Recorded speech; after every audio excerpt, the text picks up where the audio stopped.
Life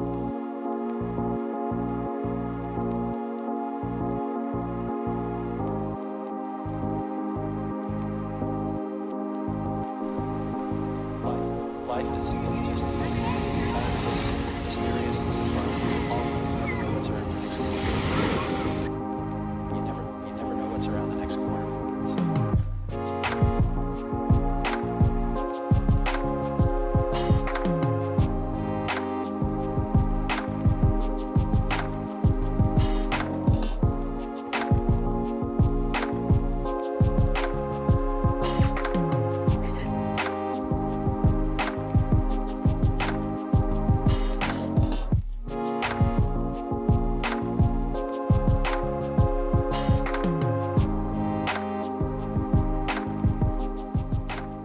Hello, bienvenue dans un nouveau carnet de bord.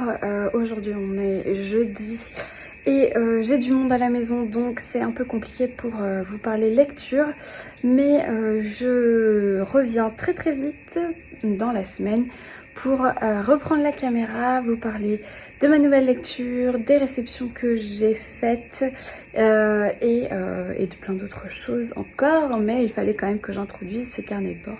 Donc je vous retrouve plus tard. On est vendredi déjà, fin de semaine. Il y a un avion, je suis désolée. Fin de journée, je viens d'aller à la boîte aux lettres. J'ai reçu deux petites choses. Un, c'est un cadeau pour l'anniversaire de mon papa, donc je ne vous le montrerai pas. Et le deuxième, ce sont manifestement des marque-pages de chez Léa Book Addict. Donc je vais ouvrir ça avec vous et puis je vais vous parler de ma nouvelle lecture qui est un cozy mystery, puisque je lis le Murder Club du jeudi, oui c'est ça, de Richard Osman avec Flow & Books. Donc je vais vous parler de tout ceci juste après. Coucou toi.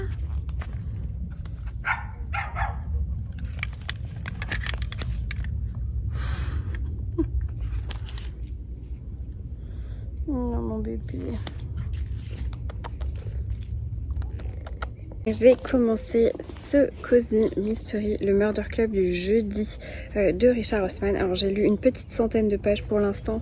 Il est assez long pour un cozy mystery, je trouve, parce qu'il fait plus de 500 pages.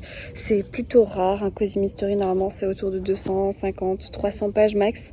Allez, 350 pages pour certains, type celui des sœurs Brontë par exemple, qui est un petit peu plus long. Mais ça me paraît beaucoup, 500 et quelques pages. Donc bon, peut-être que c'est parce que c'est le premier tome et que il faut un peu de temps pour que le décor et les personnages s'installent, etc. Donc je vais voir. Pour l'instant ça se met en place.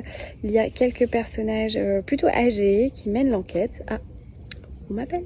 Donc du coup ici en fait on est dans une maison de retraite un petit peu résidentielle, on va dire, où les résidents sont des personnes âgées et tous les jeudis ils se retrouvent un peu à la Miss Marple, hein. Là on est un peu sur le club du mardi là. Ils se retrouvent pour résoudre d'anciens meurtres, donc voilà, un petit peu sur le même thème que Agatha Christie. Et donc voilà, c'est le jeudi, voilà, et en fait chacun des personnages donne son avis et ils ressortent des vieux dossiers. Sauf que dans leur lieu de résidence, hein, de ces personnes âgées, il va y avoir un vrai meurtre. Et c'est là qu'ils vont rentrer en scène et où le club du jeudi va avoir un vrai rôle, et ces personnages, donc d'où le cozy mystery, c'est que ce ne sont pas des vrais enquêteurs qui vont enquêter sur le meurtre, mais des personnes qui n'ont rien à voir. Donc voilà, c'est pour l'instant c'est assez mignon. Bon, j'ai lu plutôt en décousu ces derniers jours, puisque j'ai lu même pas 100 pages, je suis à la page 90 en 3 jours, parce que du coup comme j'ai ma filleule et tout à la maison, c'est compliqué, même si je me repose, même si je vais à la plage, même si je suis à la piscine. En fait il y a tout le temps du monde, il y a tout le temps du bruit, et puis en fait je lis un chapitre et puis je suis déconcentrée, on m'appelle, enfin voilà, donc c'est pas grave, je profite de mes vacances, mais c'est pas pareil. Bon, je vais avancer un petit peu doucement, j'espère le finir ce week-end, mais j'y crois pas trop, on verra bien comment s'articule mon week-end. Donc ce soir, on est vendredi soir, c'est une soirée fille. Ce soir, nous restons que entre filles. Donc bientôt, la pitchounette sera au lit et nous ferons une soirée pyjama. Voilà, donc une petite girls party. Je vais ouvrir le paquet de Léa. Je vais poser là mon téléphone, je vais l'ouvrir et je vais vous montrer ce que c'est. De Léa, toujours adorable. Tac. Ah, on a une nouvelle carte. Trop mimes. Trop mignonne. Elle est encore plus jolie que l'autre. L'autre c'était très eucalyptus, j'adore, mais j'avoue que celle-ci est encore plus chou. Alors, qu'est-ce que c'est? Est-ce que je vais y arriver comme ça? Je vais faire comme ça. Non, trop beau. Littéralie. Comme ça, en surbrillance. Vous savez qu'on ne voit pas trop aussi? Ah, comme ça peut-être, voilà. C'est très joli, cette couleur est super jolie. Un peu terracotta là avec du végétal. Et cette surbrillance en matière un peu plus pas plastique mais un peu ouais. Trop beau, il est magnifique, je suis trop contente. On dirait que je suis black. C'est trop cool. Et la taille c'est un taille hop, livre de poche, nickel.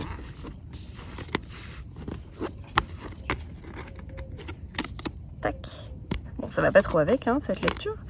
Là, j'ai le marque-page de Adelcha, qui est à l'envers, qui est un peu plus festif. Celui-là, il fait plus littérature blanche pour aller avec la rentrée littéraire de septembre, de cet été. Ça sera magnifique. Merci beaucoup Léa. Et vous retrouvez ici ses coordonnées. Vous pouvez faire pause, sinon dans ma barre d'infos, bien entendu.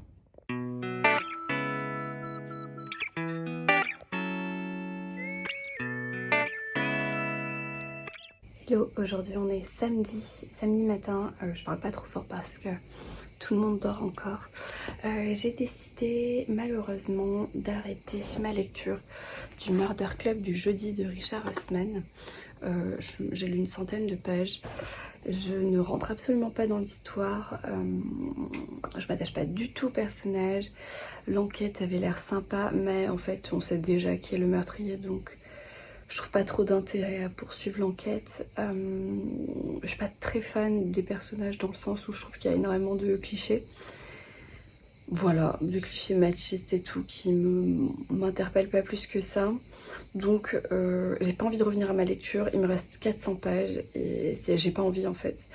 Donc voilà, je l'ai mis de côté.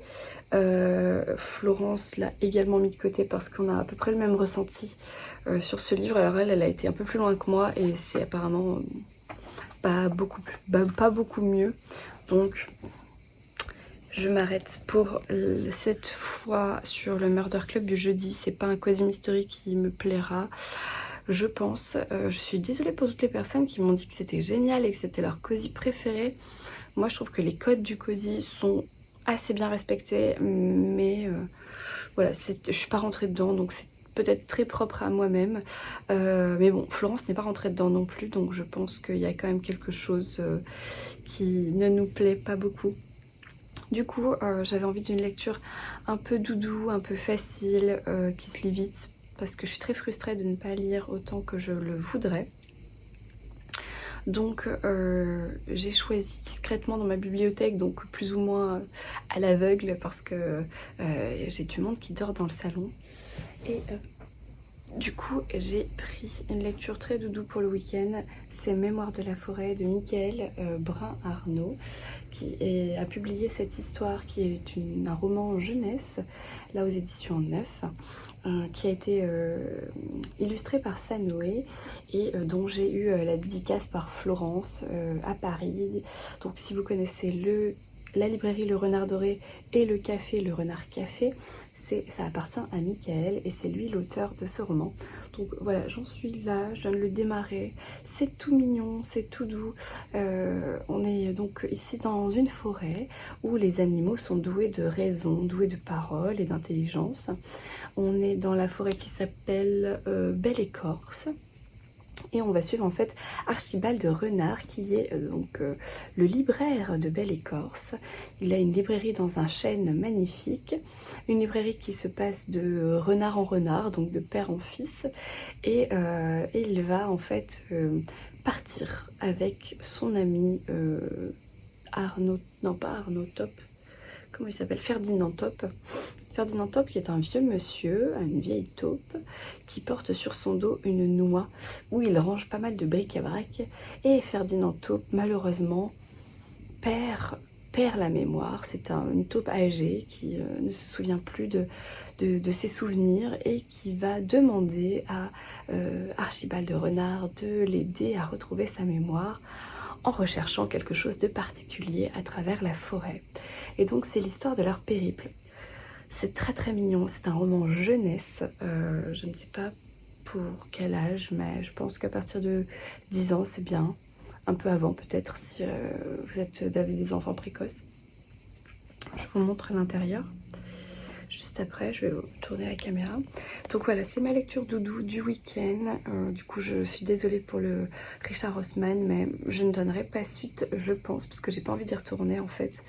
Et voilà, et que j'ai assez de livres à lire pour m'en passer.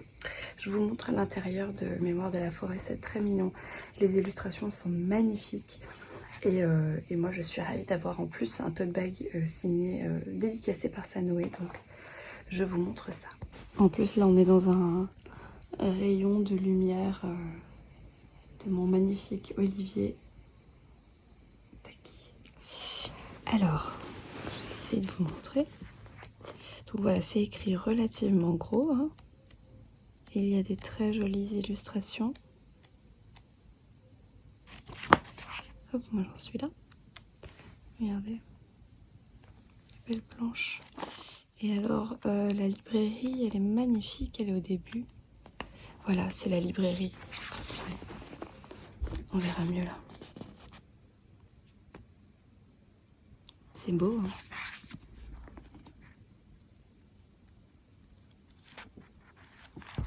Voilà, et c'est un tome 1. Donc c'est une saga. Voilà, je vous donnerai mon avis à la fin du week-end, je pense. Là, je vais l'avancer un petit peu. Vous voyez, je suis pas à 50, alors je viens de le démarrer. C'est écrit très gros, c'est pour les enfants. Mais c'est très très doux, c'est mignon, c'est vraiment top du top. Voilà. Et je crois que Mickaël a eu un prix Babelio d'ailleurs, à la remise des prix Babelio il me semble. Donc si vous ne connaissez pas, je vous invite à regarder son Instagram ou alors carrément la page en fait de son café, de sa librairie café, voilà, le renard doré, le renard café. Allez, je vous dis à plus.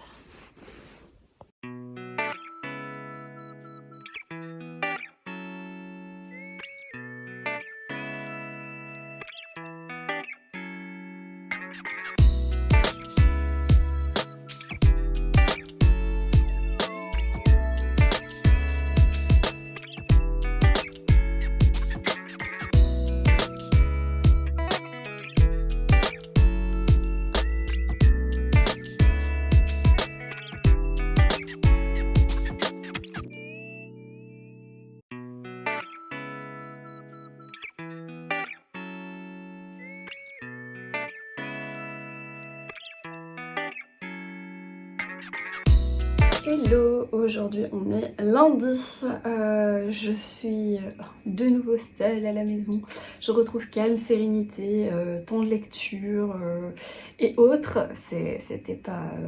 C'était vraiment une très très bonne semaine, très intense. J'ai beaucoup profité de ma filleule, de ma meilleure amie, de tout ça, c'était génial. Donc forcément j'étais beaucoup moins présente et les 2 derniers carnets de bord sont tout petits. Je sais que vous aimez les longs carnets de bord, mais voilà, c'était un petit peu les circonstances. J'ai bien profité aussi de ma nouvelle pièce aménagée, donc de ma nouvelle chambre d'amis. bureau slash salle de sport et autres, mais c'est cool. Je suis très fan de mes décos de chez Unique. Alors, pour vous parler lecture, donc après avoir abandonné le Murder Club du jeudi, j'ai lu Mémoire de la forêt, le tome 1 de Michael Brun-Arnaud, Les souvenirs de Ferdinand Taupe, illustré par Sanoé, disponible dans la collection 9 d'École des loisirs. Donc pour rappel, c'est un roman jeunesse. C'est illustré par Sanoé, puisque dedans vous avez des petites images, tac tac tac, voilà. Donc dans cette histoire, on va suivre deux personnages, donc Archibald Renard et Ferdinand Taupe. Ferdinand Taupe, c'est une vieille taupe, c'est un vieux monsieur qui a la maladie de l'oubli-tout. C'est très mignon parce que c'est en fait une façon de parler de la maladie d'Alzheimer, notamment pour les plus jeunes. Et donc cette maladie de l'oubli-tout va toucher Ferdinand Taupe, et Ferdinand Taupe se donne pour but de retrouver les mémoires qu'il a écrits, parce que Ferdinand Taupe a écrit ses propres mémoires dans un livre qui s'appelle Les Mémoires d'Outre-Terre, qui ont été longtemps disponibles dans la librairie d'Archibald, mais ne sont plus disponibles car l'exemplaire a été vendu il y a peu acheté par un personnage mystérieux. Et donc nos deux compères vont partir en quête à travers la forêt, à la fois de ses mémoires et en même temps de la mémoire de Ferdinand Taupe, puisqu'ils vont retourner sur les traces de son passé et notamment sur les traces où il a été avec Maud Taupe qui n'est plus, et voilà. Et on va suivre en fait cette aventure, j'ai envie de dire humaine, mais c'est ici animalesque, mais c'est très très bien fait. On va retourner dans les souvenirs, on va avoir des lieux merveilleux, dans des arbres, dans des prairies, des petites maisons, des personnages tellement attachants. J'adore Madame Cocotte, c'est ma préférée, Madame Cocotte. J'ai trouvé ça mais tellement beau, tellement tendre, une plume merveilleuse, c'est poétique et en même temps très simple, accessible à tous les jeunes, enfants et adultes, parce que clairement j'ai un coup de cœur énorme pour ce livre, il est magnifique. Les illustrations sont superbes également. J'aime beaucoup. Alors une des premières, on est d'accord. La librairie dans l'arbre, celle-ci est juste magnifique. Tac. Voilà, enfin c'est une histoire merveilleuse. On rencontre des animaux attachants, des personnalités drôles, des moments funestes, un petit peu tristes aussi, mais globalement j'ai beaucoup aimé et j'ai même pleuré à la fin du livre. Voilà, c'est un livre jeunesse, pour les 10-13 ans j'imagine, et j'ai pleuré, c'était tellement mignon, c'était trop beau, c'était trop chouette. Donc c'est un tome 1, je pense qu'on va suivre en fait les aventures de Archibald Renard, puisque là c'était les souvenirs de Ferdinand Taupe, et à la fin en fait, au début et à la fin on est avec Archibald Renard, donc j'imagine que le prochain volume qui sortira au printemps 2023 suivra encore les aventures de Archibald Renard, voilà. Mais clairement, ajoutez-le à votre wishlist, vous me remercierez plus tard. Et on remercie Florence, surtout, qui nous a tous donné envie de lire ce roman. Voilà, donc ça c'est ma lecture terminée. J'ai commencé, mais très rapidement, c'est-à-dire que j'ai lu 20 pages, de Darling Printemps, de Julien Dufresne-Lamy et de Charlotte Herly, aux éditions Actes Sud Jeunesse, je crois. Bah, dis donc, je suis dans le... Alors, Actes Sud Junior, pardon. Je suis dans la jeunesse en ce moment. Voilà, c'est des romans. Il me reste Printemps-été à lire, que je compte lire avec Flow & Books. Donc ça, c'est des romans assez faciles, assez jeunes, qui se lisent très vite, qui traitent de problématiques adolescentes notamment. Ah, je reviens. Donc dans ce volume qui est Printemps, c'est le 3e volume qui est sorti, donc sur les 4... Donc c'était quoi le premier? Automne, hiver, printemps, été. Donc là il nous reste printemps, été à lire avec Florence. Et ici on va être avec... comment elle s'appelle? Eva, voilà, Eva. Eva qui est une adolescente. Donc en fait on suit le même groupe d'amis d'un lycée en France. Il y a bien sûr des personnalités populaires, moins populaires, des jeunes qui sont un petit peu en marge, des jeunes qui sont très discrets ou pas. Et en fait, il y a bien sûr des problématiques un peu plus profondes qui sont abordées. Et ici, on va suivre Eva et notamment la phrase qui est, la catchphrase qui est derrière, c'est « Et si une photo intime de toi circulait sur les réseaux sociaux, que ferais-tu? Que fera Eva ?» Donc voilà, on pense qu'une photo intime va fuiter sur Instagram, puisqu'ici on est sur le réseau Instagram principalement. Et que notre personnage Eva va devoir faire face à ça. C'est des livres pour ados plutôt bien faits, néanmoins. Parfois je suis un petit peu gênée par les dialogues parce que je les trouve trop jeunes. Du coup c'est vrai que ça m'embête. Parce que je trouve que c'est un peu forcé. On a bien compris que c'était des ados, on n'avait pas besoin de dire wesh frérot dans toutes les phrases quoi, voilà. Donc il y a ça qui me gêne un petit peu, mais pour l'instant ça va. Bon, j'ai lu 20 pages, hein, je vous dirais. Donc voilà, je vous referai un petit retour sur ces deux ouvrages que je vais lire d'affilée. Et ici on est sur 330 pages. 230 pages, 220 pages même. Donc voilà. Désolée, je suis un petit peu interrompue. Donc voilà, c'est ma lecture en cours avec le tome 4. Je vous referai un retour dans le prochain carnet de bord.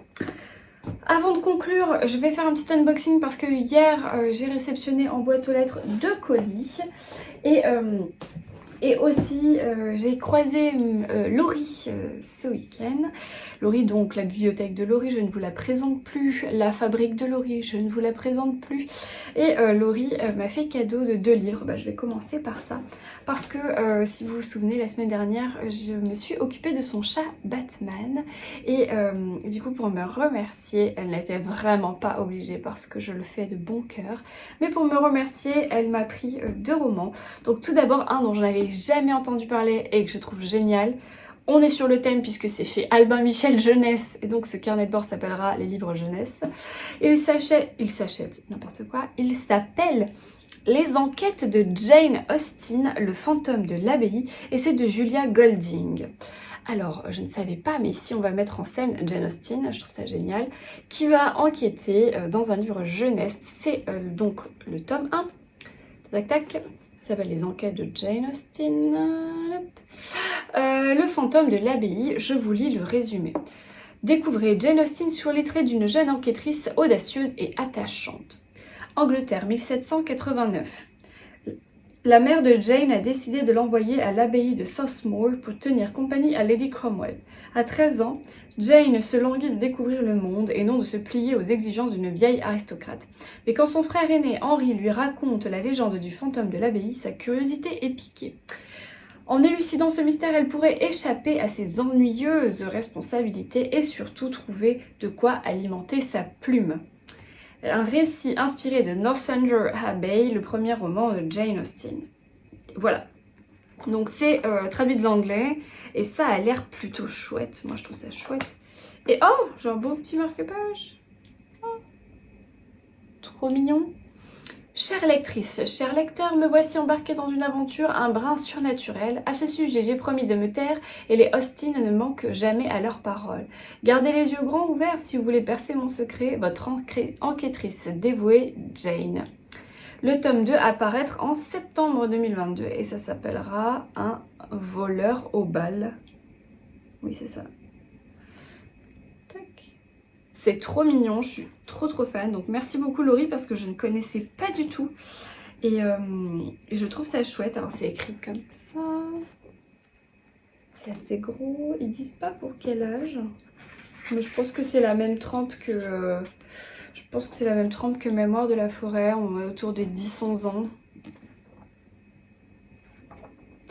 Trop chouette. Donc voilà, donc merci beaucoup Laurie. Et ensuite elle m'a dégoté un roman de chez J'ai lu qui s'appelle Agatha Christie, le chapitre disparu de Brigitte Kernel aux éditions J'ai lu. Vous savez, c'est les livres qui sont offerts dans les box quand vous en achetez plusieurs. Et comme Laurie est en librairie, elle a l'œil sur les meilleurs plans et elle a trouvé celui-ci pour moi. Donc trop contente. Merci beaucoup. Et donc du coup, dans ce roman, je vous lis le résumé. Hiver 1926, Agatha Christie disparaît. L'Angleterre retient son souffle. Pourquoi et comment la reine du crime s'est-elle volatilisée dans la nature? Qu'a-t-elle fait pendant 11 jours? Cette histoire vraie demeure comme une zone d'ombre dans la vie de la plus célèbre des romancières anglaises et personne n'est encore parvenu à élucider cette énigme. Dans ce roman passionnant, Brigitte Kernel se glisse dans la peau d'Agatha Christie pour revenir sur cet épisode mystérieux, reconstituer l'étrange disparition, déterrer une sombre affaire de vengeance et même découvrir une histoire d'amour. Voilà. Donc, bien entendu, quand moi on me parle d'Agatha Christie, surtout la période de sa disparition que je trouve géniale, géniale. Non pas que ce soit génial qu'elle ait disparu, mais je trouve que c'est très intéressant cette période-là parce que finalement on n'a jamais pu vraiment élucider ce mystère. Elle-même est restée très vague sur cette période d'amnésie, de choc émotionnel suite au décès de sa maman, suite à la rupture avec son mari Archibald et etc. C'est une période de sa vie que je trouve très intéressante parce qu'elle est très mystérieuse. Et donc voilà, je suis assez fan de tous les romans qui tournent autour de ça. Donc c'était un de plus dans ma collection du grand sujet Agatha Christie. Donc merci beaucoup à Laurie pour ces deux petites merveilles et tu n'étais vraiment pas obligée de le faire parce que je le faisais avec plaisir. Voilà, que vous dire d'autre? Alors, je vais passer au unboxing. J'ai préparé mes ciseaux, mais je vois déjà ici que c'est mon mug de chez Muse. Muse Love dans la collection Agatha Christie. Et voilà, on est sur le thème, on est dans le thème, pardon, et cette transition est extraordinaire. On remarquera que je n'ai absolument pas fait exprès. Alors, tac. Quelle est la fleur maléfique du mois? Et donc c'est l'oxalique acide. Alors, l'oxalique acide, on la reconnaît à ses feuilles en forme de cœur et leurs pointes surmontées du pétiolule floral au goût acidulé qu'il ne faut pas consommer avec abus car la plante est légèrement toxique en raison de l'acide oxalique qu'elle contient. Concentrer l'oxalique peut entraîner la mort. Agatha Christie s'en servira donc dans ses romans. Un meurtre est-il facile? Et carte sur table. Voilà.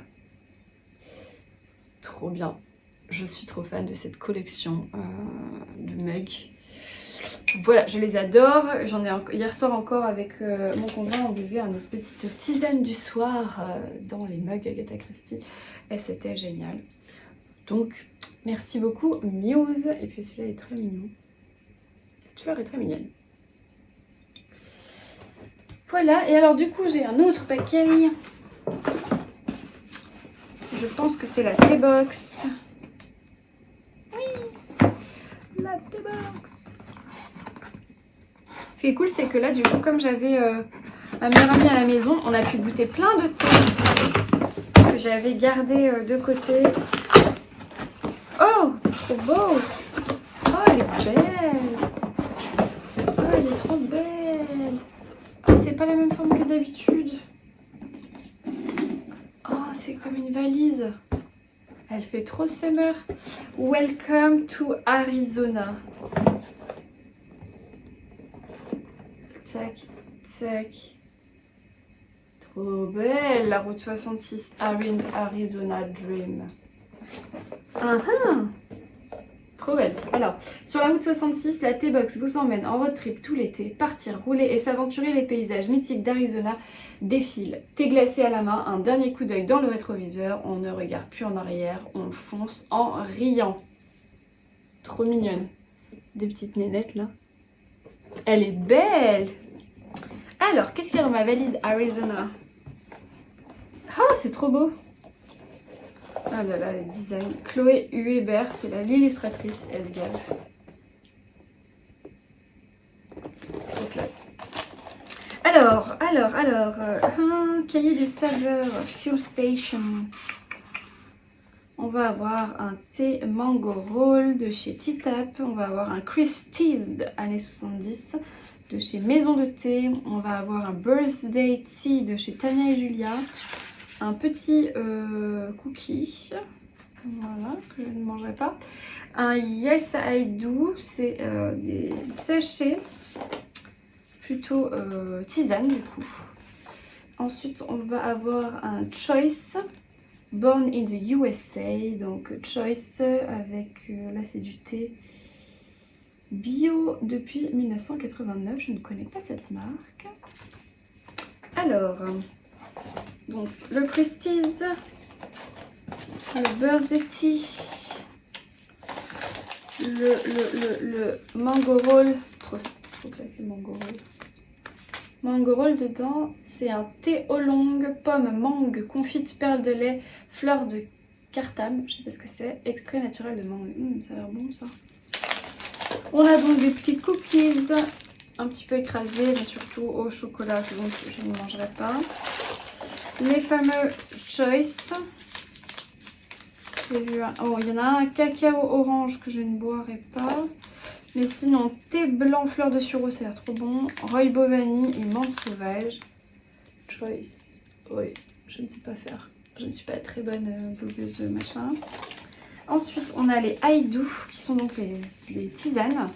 Haïdou curcuma. Haïdou lavande. J'adore les tisanes à la lavande. Haïdou Energy, oui, et Haïdou gingembre. Tac. Et en plus, on a des tisanes d'aman, des thés d'aman, mais c'est trop stylé, c'est packaging fluo là.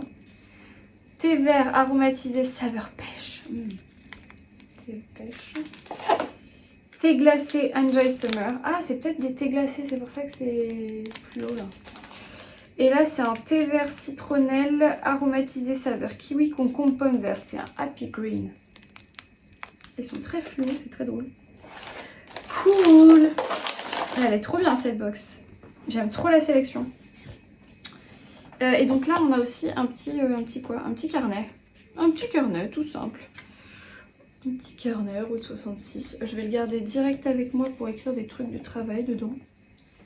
Trop chouette. Elle est vraiment belle. Bon allez, je m'en vais, je vais faire un thé. Vous avez vu la transition de Agatha Christie, le roman, on est passé à Agatha Christie le mug, du mug on est passé au thé, du thé on est passé à... je vais vous laisser, je vais aller faire un thé. Voilà. Bref, voilà, il est grand temps que je m'arrête de parler et que je conclue ce carnet de bord. J'espère que vous avez passé un bon moment en ma compagnie, que vous avez noté quelques lectures, que vous passez un très bel été avec de merveilleuses lectures, plein de jeunesse, de paillettes, d'aventures extraordinaires, de vacances à la plage et autres. Voilà, en tout cas, moi je vous souhaite un très bon week-end, une très belle semaine de merveilleuses lectures et je vous dis ciao!